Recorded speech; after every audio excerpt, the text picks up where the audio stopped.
What's happening, everyone? James Lynch here, and this is Early Look, the show where I take a look at an upcoming notable fight. And on today's edition, I'm going to be talking about the UFC Kansas City main event, April 15th, Max Holloway, Arnold Allen, big fight in the featherweight division. But before I give you my preview and pick, you know the drill. Hit that like button, hit the subscribe button, and hit that notification bell. Those three things really do help out this channel a lot. And you know the drill. I'm posting content on here almost every single day.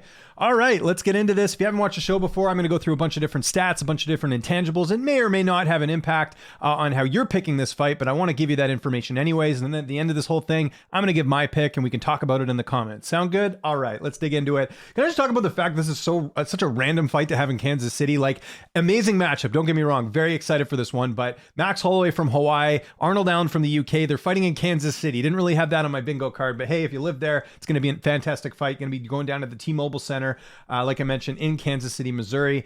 And let's do a quick tail of the tape on both of these guys, and then we'll get into some of the stats. You can see there, Max Holloway, 23-7, Arnold Allen, 19-1, 31 years old for Holloway, 29 for Allen, 5'11 to 5'8, 69 to 70, which is interesting. I actually figured Max would have the reach. He doesn't. It's actually Arnold Allen who will have the reach advantage in this fight, and big implications for the featherweight division. Of course, it's probably likely Alex Volkanovski, Yair Rodriguez, the interim champ, are going to fight next, and then the winner of this could potentially fight too, unless it's Holloway, but we'll see how things shake out with Yair and Alex Volkanovski as well. It's kind of a weird fight from that perspective because, you know, again, if Holloway wins this and Volkanovski beats Rodriguez, we're not seeing that fight again. They've already done it 3 times. So at least I don't think so. Anyways, let's start with the former featherweight champion, Max Holloway, shall we? So you look at Max Holloway there. He's the number 2 ranked featherweight. He's got a 23-7 record. Like I mentioned, he's got 10 knockouts, 2 submissions, and 11 decisions in his career. He's 31 years old, 5'11", with the 69-inch reach. So the only advantage that he will have in this fight is that he's got a 3-inch height advantage in that fight. That's it. Other than that, no major advantages in this matchup. He's a BJJ brown belt. He's got fight of the night 5 times against Jose Aldo, Brian Ortega, Dustin Poirier, Calvin Kattar, and Yair Rodriguez. He's got performance of the night 4 times. Akira Corisani, Cub Swanson, Anthony Pettis, and Brian Ortega. He's got knockout of the night 1 time against Will Chope. He's the first American to win the UFC featherweight champion. He's tied for 3rd longest winning streak in UFC history at 13. That ties with John Jones, Demetrius John. The ones ahead of him were tied for 3rd longest winning streak in UFC history at 13 with John Jones, Demetrius Johnson, George St. Pierre, and Habib Nurmagomedov, although Nurmagomedov ended up going on longer than that. He's had the most significant strikes attempt in a fight in UFC history at 744 against Calvin Kattar. That was a pretty dominant win there. If you look at it, Max Holloway had his amateur debut way back in November of 2006. I wonder what Aaron Link's up to these days because he defeated him. Quite good bar story, right? To mention that you're the guy to defeat Max Holloway in your amateur debut. Didn't make his professional debut till September of 2010, and then had a kickboxing fight before that for X1, and then had his UFC debut in February of 2012. But if you remember, he had made his debut against, imagine that, your UFC debut, you're 4 fights in, you're fighting Dustin Poirier. Kind of a tough one, right? So, it's pretty actually remarkable. He only had 4 fights, and then he gets signed to the UFC. So pretty interesting. And Max Holloway's actually been in a couple different weight classes. I wanted to mention that as well. He's been at 155 pounds 5 times. He's had 1 catch weight of 149 in his career. That was against Clay Collard on short notice. And then he's fought at 145 pounds 24 times in his career. So again, more of a mainstay featherweight, but did have to point that out too, because he has obviously a couple lightweight fights like the one against Poirier that he had a couple years ago. Max Holloway is 19-7, if my math is correct here in the UFC. 1, 2, 3, 4, 5, 6, 7. That's right. 19-7 in the UFC. He's got 11 stoppage wins. He started his career 3-3 in the UFC. So any of you guys out there, saying, this guy's done, just look at Max Holloway here, right? 3 wins, 3 losses to start his UFC career. Some notable wins in Holloway's career include Andre Fili, Cub Swanson, Charles Oliveira, Jeremy Stevens, Anthony Pettis, Jose Aldo twice, Brian Ortega, Frankie Edgar, Calvin Kattar, and Yair Rodriguez. His notable losses include Dustin Poirier twice, Conor McGregor, Dennis Bermudez, Alex Volkanovski 3 times. So there we go.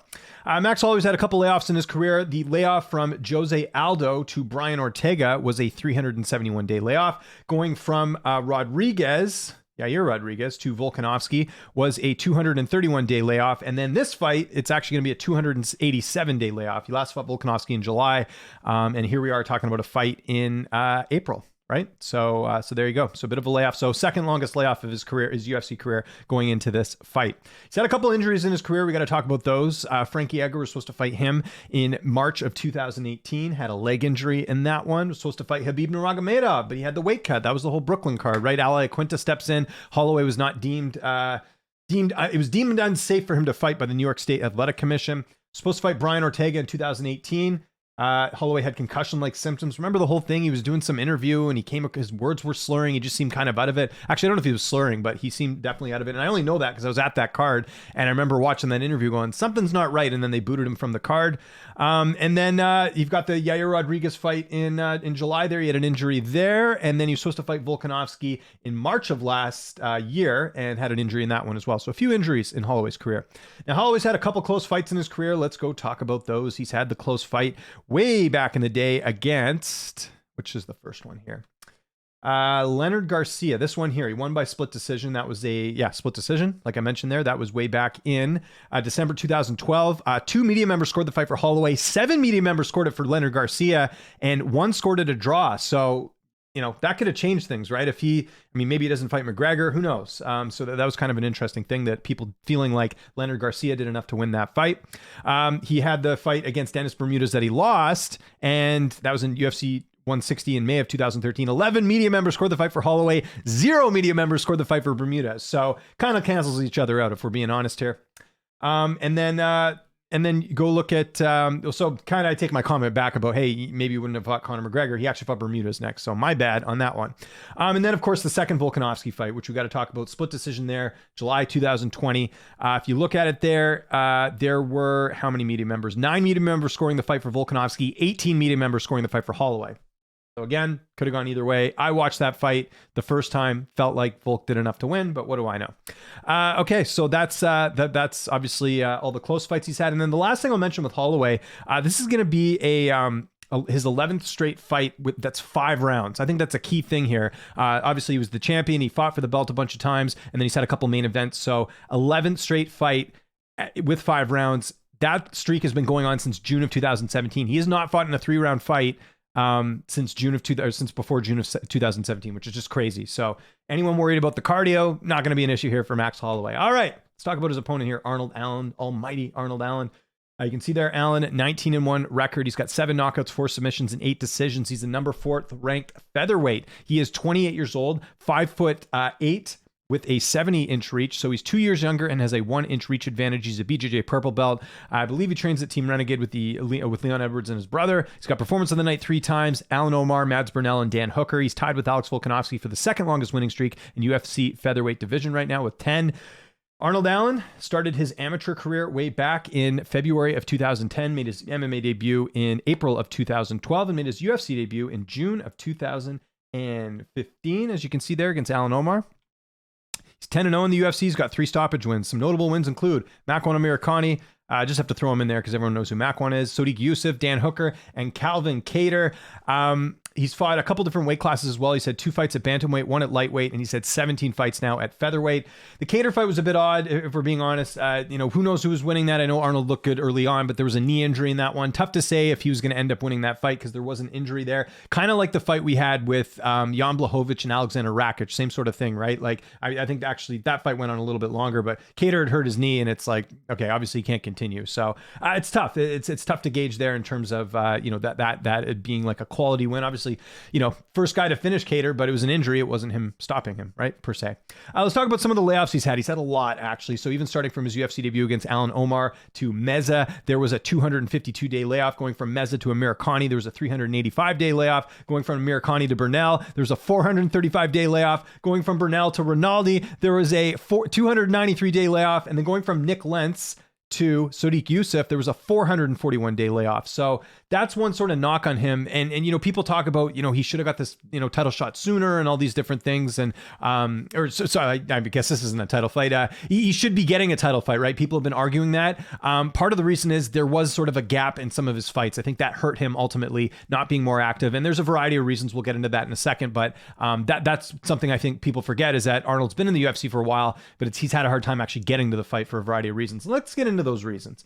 Supposed to fight Mirsad Bektic back at UFC 204. He had an injury. Supposed to fight Enrique Barzola at UFC 220, had a visa issue. Supposed to fight Ricky Glenn back in November of 2018, had an injury there. And then I think the Emmett fight, Emmett got injured, Stevens got injured. So just some bad luck as well. So that's one of the reasons as well why people sort of kind of look at his trajectory and kind of wonder why he hasn't fought for a belt yet. But certainly if he wins here, I think there's no denying that he's got to get it done in terms of a title shot. Let's get to the odds. We do have odds on this right now. Most books having Max Holloway as a slight favorite here, just under 2-1, but minus 150 around there. The comeback on Arnold Allen plus 130. I agree with the odds here. I do think it's close. We have that what if. Sometimes you have fights where you have that what if factor, and this is a what if factor for sure, because and I'm going to explain why. You have this what if because Arnold Allen looks very good. He's undefeated. He's looked outstanding. Now, I will critique him a little bit. Some of these earlier wins that he's had, right? Murakami, split decision. I mean, Amir Khan's been finished a number of times. If he finished him, you're going to make some more noise in the weight class. He did finish Mads Burnell. Good win there. Jordan Rinaldi not in the UFC anymore. Gilbert Melendez left the UFC shortly after that. Nick Lentz shortly retired after that. Sodiq Yusuff, quality win. I give it to him. But ranked opponent, you finish that guy. Maybe we're hearing a little bit more noise there. And again, I'm not saying it's easy to do or that, everything else. I'm just saying these are reasons why he's not fighting for a title right now. Fought Dan Hooker, finished him, A-plus performance, no arguments there. However, we do have to point out Hooker, that was sort of a one fight back at featherweight, and then he moves back up, and I think we know that, and even Hooker himself admitted, too much of a weight cut. So did that knockout play into the fact that he cut too much weight? It's tough to say. We'll have to figure that out. And then we've got the Kattar fight, first guy to finish Kattar, but it was an injury. So this is where it's a little bit tough, right? Like we don't have that decisive win from him. To me, honestly, like if we're looking at like a clean win, it's the Sodiq Yusuff fight. To me, that's the most clean win that he's had. Hooker was a clean win, obviously, in the sense that he finished him, but I just mean in terms of like Hooker's not a mainstay featherweight, right? It's no different than like, I don't know, counting Jan Blachowicz' win over Israel Adesanya is like a good win for him because Adesanya is not a mainstay in that weight class. That's kind of what I'm getting at here. You know what I mean? And I'm not saying Arnold Allen's a bad fighter. I'm not saying that at all. I'm just saying I need more evidence of him beating guys. Like if he had beaten an Ortega cleanly, if he beat a Rodriguez cleanly, he beat a I don't know, looking at some of the other guys in that weight class, like Ilia Topuria cleanly in that weight class, then I would have a better argument for him being a favorite in this fight, and he's not for the reasons I just mentioned there. Now, Max Holloway, it's kind of tough with him as well. He's taken a lot of damage in his career, right? He's fought for a very long time. We talked about that. That last fight against Volkanovski, it was a clear-cut win for Volk. No questions asked. He won that fight. I don't think there's any denying that. That was maybe one of Alex. It probably was the best win in Volkanovski's career. That was even more dominant than the first fight he had against Volkanovski at UFC 245. And it showed, I think, that Volkanovski is the best featherweight in the world. Max isn't. But I think Max is very, very not that far behind. Beat Rodriguez, very good win there. Should mention Rodriguez had a long layoff, but even so, still a good win on the resume. And then absolutely battered Calvin Kattar. This is what I'm talking about quality wins. That was an extremely quality win. That fight should have been stopped. Let's get real here. That most corners would have thrown in the towel. Calvin Kattar was not coming back to win that fight. I don't, throw any shade here at Tyson Chartier. He's a coach. He gets paid to do this for a living. I don't, but that fight should have been a stoppage. So the fact that Max went out there and had such a dominant performance over Kattar, I think speaks volumes to how good he is. And then, Edgar decision, it would have been nice to finish, but again, Edgar's not really, Holloway's not really like a power puncher. He's a TKO guy, so to speak, right? So that's sort of what we're used to. And then the Brian Ortega fight, another quality win in that weight class that he looked very good. I just think right now, and this is, kind of where I'm going with and how I'm picking this fight here. I just think we know what we're getting with Max Holloway. Most featherweights are not going to beat him, right? I think that's pretty fair to say. Even at his age, even as he's getting up there, he's still 31. Like that's not that old for the weight class. Holloway's durable as well. His entire career, he's never been knocked out, right? Never been knocked out. Decision losses, lost by submission to Poirier, and that's it. And the last stoppage loss that he had was against Poirier in 2012. That Max Holloway, nowhere close to the Max Holloway we're seeing today. And that's the thing. Arnold, his success in the last two fights has been stopping fighters. You're fighting a guy who's extremely durable, who's Hawaiian, which, I think this is a compliment. If anything, Hawaiians are tough to take out. They're very durable. It's like in their culture. They're just guys that they're like Terminators, right? So if Arnold can't put him out, then it's going to be a tough fight because he's fighting a guy who, like I said, has had 11 straight 5-round fights. So that's really to Holloway's, benefit. Arnold's going to have the power. I think one way Arnold could win this fight is if he does hit the harder shots, Holloway slows down a little bit and he just wins the decision based off of the fact that he was able to, go that long. On the flip side, I haven't seen Arnold Allen go 5 rounds. I have seen Max Holloway go that far. If Holloway's striking's on point, if he's able to be more technical than Allen, he could outstrike him, maybe get Allen tired and finish him late in the fight. But I don't think that's likely. I think this fight's going the distance. I know that's crazy. It's 5 rounds, whatever, but you look at Holloway, most of his fights do go the distance. They don't get finished. Even Ortega, it was a 4th round stoppage in that one, right? Aldo was later, but Aldo was kind of leaving that division at that point anyways. But that's kind of what I see, is that I see this as more of a fight where it's really going to be a battle of who has more heart and who has more will. And I just don't think we're going to see a stoppage here. Maybe this is the fight where Arnold Allen finally cracks Max Holloway and gets to his chin and he wins by knockout. That could happen. Again, I'm not naive to that. Any Arnold Allen fans out there screaming at their computer screen, I get that. I'm giving him credit for that. I think that's possible, but I don't think that's likely. I think what's more likely is Holloway gets the better shots. Holloway continues to put the pressure on in the later rounds, and that's what's going to win him the fight here. I think Allen will start off strong early, maybe land some good shots, but Holloway, you know what? He's going to take those shots. He's going to be fine. He's going to be good. He's going to keep it standing. He's going to land the shots how he can. Yeah, we're talking about a really good boxer in the UFC, and I think he takes home a decision. So my official pick is going to be Max Holloway by decision. The odds right now, I think they're fine. I think if you want to bet him straight up, I think that's a good bet, just because, again, I just don't think we've seen enough of Arnold to really say that he can go out there and knock out Max Holloway or like win a decision against him. Could it happen? Yes, but I think more likely we see Max Holloway win. So I want to know what you guys think in the comment section below. Who are you picking? Let me know. Let's have a fun discussion about this. Let's not get, I know more than you, whatever, all this stuff. Like, let's just have a fun discussion about this. And also, if there's any other fights you want me to preview that are coming up, let me know. Always open to your feedback as far as other fights you want me to preview that are coming up in the next little bit. Follow me on Twitter and on Instagram at Lynch on Sports. Make sure you subscribe to this YouTube channel, youtube.com/Lynch on Sports. While you're there, hit that like button and hit that notification bell. I'm James Lynch. Thanks so much for watching, and I'll see you next time.